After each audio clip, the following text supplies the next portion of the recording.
Hare Krishna Haribol Radhe Radhe welcome to religion of Sanatan channel. আজকে আরও বাকি 10টি প্রশ্ন, অর্থাৎ এর আগের ক্লাসটা যদি না দেখে ক্লাস 1 আছে জাগ্রত চেতনার উপর, তারপর ক্লাস 2 এটা, এখানে আরও 10টি প্রশ্ন, অর্থাৎ এর আগের ভিডিওতে 10টি প্রশ্ন জানানো হয়েছে, আজকে আরও 10টি প্রশ্ন জানানো হবে। এভাবে 10টা ভিডিও করা হবে এবং 100টি প্রশ্ন এবং উত্তর দেওয়া হবে, যা আপনার চলার পথে অনেক উপকার হবে। তো দয়া করে জীবনের 24 ঘন্টার মধ্যে মাত্র 10টা মিনিট সময় দিয়ে এই ভিডিওগুলো একটু দেখবেন। প্রতিদিন একটা করে ভিডিও দেখলেও হবে। তাহলে আপনি অনেক কিছু জানতে পারবেন। তো যাই হোক, শুরু করা যাক আজকের বিষয়। তো প্রথম বিষয় হচ্ছে 11 নম্বর কোশ্চেনটা হচ্ছে পঞ্চমহাভূত কি? আসলে পঞ্চমহাভূতটা কি? পঞ্চমহাভূত হচ্ছে ক্ষিতি, অপ, তেজ, মরুত ও অব্যম। এগুলো হচ্ছে সংস্কৃত শব্দ।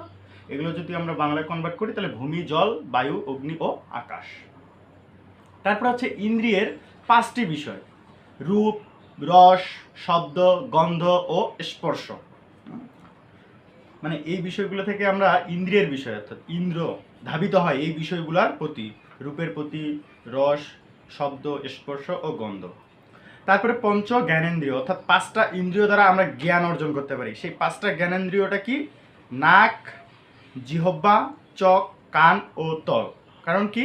নাক দিয়ে আমরা ঘ্রাণ নিতে পারতেছি, ফুলটা, গোলাপের সৌরভ কেমন, খাবারটা কেমন হয়েছে, এটা আমরা ঘ্রাণ নিতে পারতেছি। পচা জিনিস, বাসি মানে নষ্ট জিনিস আমরা বুঝতে পারতেছি কিসের মাধ্যমে? নাকের মাধ্যমে। তার মানে এর মাধ্যমে আমরা জ্ঞান নিতে পারতেছি। হ্যাঁ, তারপরে জিহ্বার মাধ্যমে স্বাদ নিচ্ছি, এটাও জ্ঞান। হ্যাঁ, চোখ দিয়ে আমরা দর্শন করতেছি, কান দিয়ে আমরা কি শ্রবণ করতেছি, এবং ত্বক দিয়ে ঠান্ডা গরম কীরকম এটা বুঝতে পারতেছি। তো এই 5টা ইন্দ্রিয় দ্বারা আমরা জ্ঞান অর্জন করতে পারি। তারপরে পঞ্চ কর্মেন্দ্রিয়, 5টা ইন্দ্রিয় রয়েছে কর্মেন্দ্রিয়: বাক, পানি, পাত, উপস্থ ও পায়ু।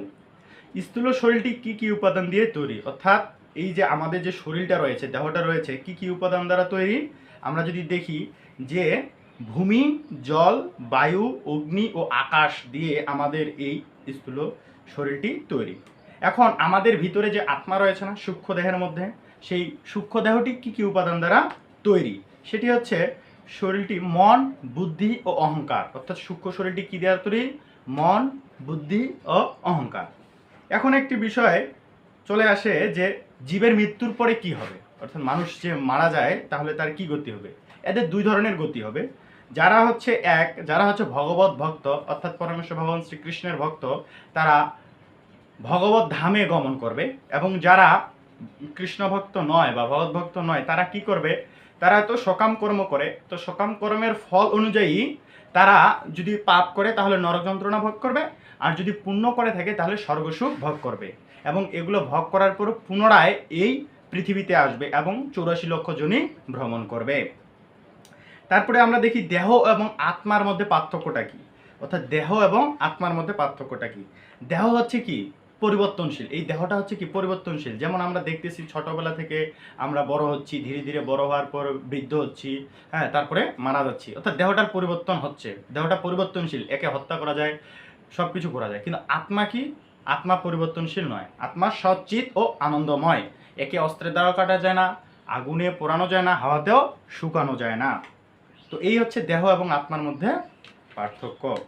তারপরে আমরা যদি বলি যে আত্মা আমাদের শরীরের কোন জায়গায় অবস্থান করে, অর্থাৎ হৃদদেশে, অর্থাৎ হৃদয়ে, অর্থাৎ আমাদের যেখানে হার্ট রয়েছে না, ওই হার্টের মধ্যে কি এই আত্মাটা অবস্থান করে।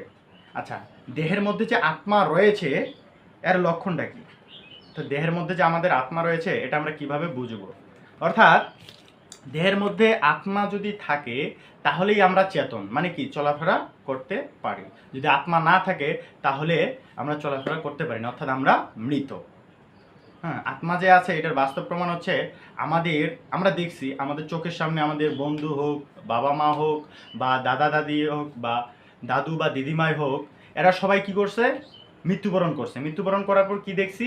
যে তার শরীর সব কিছু ওখানেই পড়ে রয়েছে, কিন্তু সে হচ্ছে উঠে চলাফেরা করতে পারতেছে না। কেন পারতেছে না? তার মানে কি তার মধ্যে কি এমন একটা জিনিস নেই যে তিনি হচ্ছে উঠে চলাফেরা করতে পারতেছে না? সেটাই হচ্ছে কি? আত্মা। সেটা হচ্ছে কি? আত্মা। তাহলে আত্মা রয়েছে বিধায় আমরা কি চেতন রয়েছে। হরে কৃষ্ণ। আজকে এখানেই এই 10টি প্রশ্ন। ভালো লাগলে অবশ্যই চ্যানেলটি সাবস্ক্রাইব করবেন এবং বন্ধুদের সাথে শেয়ার করবেন। হরে কৃষ্ণ।